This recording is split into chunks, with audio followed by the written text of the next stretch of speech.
नमस्कार। अतीतर स्मृति टी कहूँ international theatre IT गोटे पॉपुलर नाट्य संस्था जिते कि भुवनेश्वर में क्या भाँ केतोटी नाट्य संस्था था हाथ गणती से बेले songs and drama division director Govind Gupta उद्यम प्रतिष्ठा होता इंटरनेशनल थिएटर ताकू आगु को चलई ने बहु वर्ष धरी एवं सक्रिय अच्छा मोर बंधु मिहिर मेहर से जो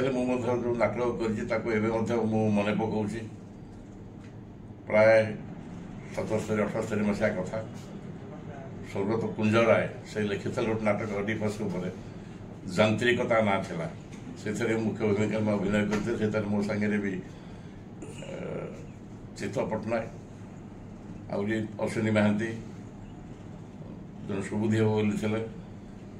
कनक पानिग्राही लेडी आर्टिस्ट आ बहुत बंधु करते फिर सक्सेसफुल होता रवीन्द्र मंडप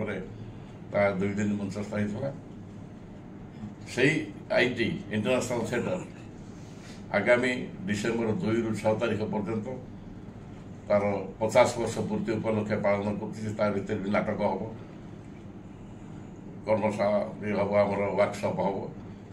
तेणु से आपण मैंने बहुत संख्यार जोगदे उद्योक्ता मान उत्साहित करेंगे आशा करी मुझे आसिक जोगदेवी आपन आउ थे निमंत्रण रहा डिसेम्बर 2 ରୁ 6 तारीख आप आसिक जोगदेवे आज्ञा मन रहा तो आगामी डिसेम्बर 2 तारीख 6 तारीख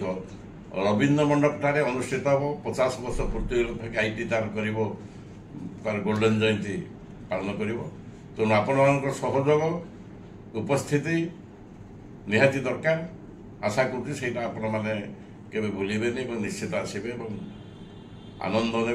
अन्य मानक उत्साहित करेंगे।